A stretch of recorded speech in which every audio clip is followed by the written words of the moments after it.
Gospod, k komu naj gremo? Besede večnega življenja imaš.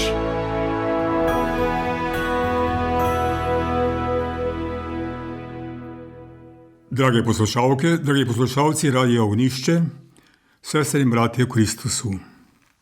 Veselimo se Gospodu, ko smo prehodili že dobro polovico duhovne poti postnega časa.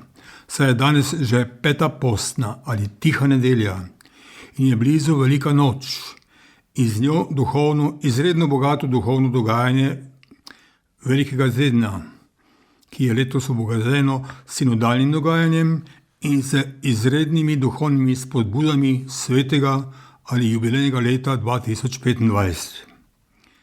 Temu duhovnemu dogajanju se pridružuje tudi 1700-letnica Nicejsko-Ceregrajskega koncila, ki je bil leta 325 in je izredno pomemben za življenje in poslanstvo cerkve.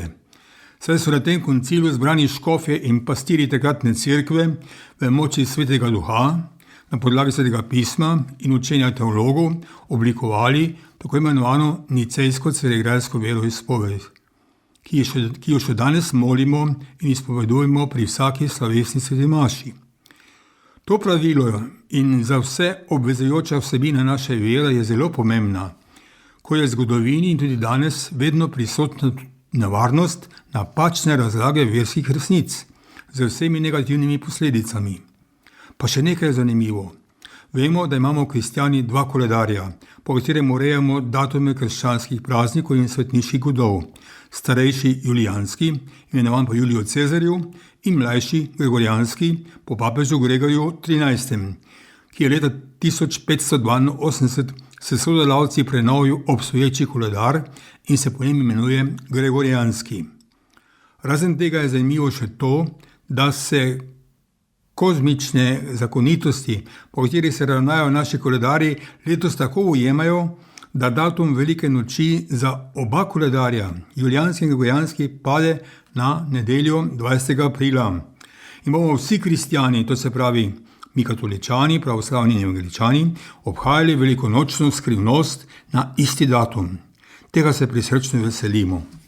Vse to dogajanje bogati tudi sinodalno dogajanje, ki nas skupaj s pobudami svetega leta vedno znova spominja, da smo cerkev, da smo po veri in krstu Božje ljudstvo na poti zemeljskega življenja proti nebeški domovini, ki jo bomo dosegli, potem, ko bomo dobro opravili vsak svoje zemeljsko poslanstvo. Tega skupnega obhajanja velikonočnega praznika se je še posebej veselil papež Frančišek, ki je načrtoval tudi sodelovanje na tem vsekrščanskem praznovanju velikonočnega praznika v Niceji, a mu žal zdravstveno stanje trenutno tega ne dovoljuje. Veselimo se sporočil, da kljub vsem težavam dobro okreva, zato še bolj vztrajno in zaupno molimo, da bo lahko kmalu nadaljeval svoje poslanstvo za blagor cerkve in vsega človeštva. Danes se na Radiu Ognišče tudi začne radijski misijon, ki ga vodijo naši škofje po posebnem sporedu. Tudi tu bomo po svojih močeh sodelovali in tako naše krščansko življenje in našo duhovno pripravo na bližnje praznike obogatili. Na to pot nas vabi tudi današnja 5. postna ali tiha nedelja, ki jo po starem pojmovanju imenujemo tudi nedelja trpljenja.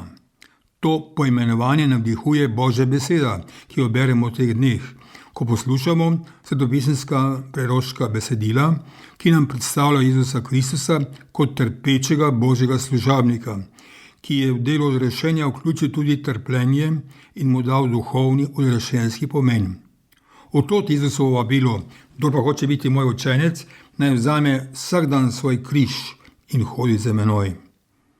Da vstopimo v odrešensko skrivnost trpljenja, je potrebno tudi sveta tihota, da zaslišimo Božje vabilo. Na svoj način k temu pripomore tudi starodavni običaj, ko danes na tiho nedeljo ali nedeljo trpljenja zagrnemo križe in svete podobe, kar je tudi vabilo, da vstopimo v skrivnost trpljenja, ki ga ponazarja tudi modrost pšeničnega zrna, ki ne rodi sadu, če ne pade v zemljo in ne umre. Vse to se uresničuje tudi na duhovni poti svetega ali jubilejnega leta, ki smo ga začeli lani 24. decembra na sveti večer, ko je papež Frančišek odprl znamenita vrata na baziliki svetega Petra v Rimu. Vsi ste gotovo že videli ta vrata vsaj na televizijskih zaslonih ali še bolje v naravi in veste, da je na teh bronastih vratih 16 svetopisemskih podob, ki so močno povezana z našim krščanskim življenjem. Podobe želijo povedati, da vrelci Božje milosti, ki nam priteka skozi sveta vrata, želijo tako vplivati na naše življenje, da se bomo resnično bližali cilju in namenu svetega leta, ki je utrditev Božjega življenja, ki se je v nas razlilo pri svetem krstu, ko smo vstopili v zrešensko dogajanje Jezusa Kristusa, ki je prišel, da imeli življenje in ga imeli v izobilju. Te podobe, ki prikazujejo zrešensko delo Jezusa Kristusa sredi našega življenja, srečujemo tudi v svetopisemskih odlomkih Božje besede, ki jo beremo pri svetih mašah postnega časa, ob nedeljah in delavnikih. Tako nam evangelist Janez danes na peto postno ali tiho nedeljo predstavi dobro znani dogodek, ko Jezusovi nasprotniki, farizeji in pismouki, ki Jezusu pripeljejo ženo, zasačeno v prešuštovanju, in ga želijo ujeti besedi, ko mu zastavijo vprašanje: Mojzes je ukazal take kamnati, kaj pa ti praviš? Past je skrbno pripravljena, karkoli bi Jezus rekel, bi ni bilo prav. Tudi danes je zakonska nezvestoba velik problem in boleča rana. Trpijo ne le zakonci, ampak še posebej otroci. In Jezus, če bi rekel, ubijte jo, bi nasprotoval svojemu nauku o odpuščanju grehu. Če bi rekel, pustite jo, bi mu očitali, da nasprotuje Mojzesovi postavi. In kaj je Jezus rekel? Sklonil se je in nekaj pisal po tleh. Zato se je zravnal in rekel: Kdor izmed vas je brez greha, naj prvi vrže kamen vanjo. In se je spet sklonil in nekaj pisal. Bilo bi zanimivo, da bi vedeli, kaj je Jezus pisal, a evangelist Luka tega ne sporoča. In medtem so začeli navzoči odhajati, počenši od najstarejših. Ko sta ostala sama z ženo, Jezus pravi: Kje so, žena? Te ni nihče obsodil? Nihče, Gospod, je rekla žena. In Jezus je dejal: Tudi jaz te ne obsojam. Pojdi in odslej ne greši več. To je Jezus, to je delo odrešenja, to je Božje usmiljenje, ne potuha, ampak spodbuda, moč za nov začetek. To je namen postnega časa, svetega leta. To je namen obhajanja zakramentu, zlasti Evharistije, svete maše in svete spovedi.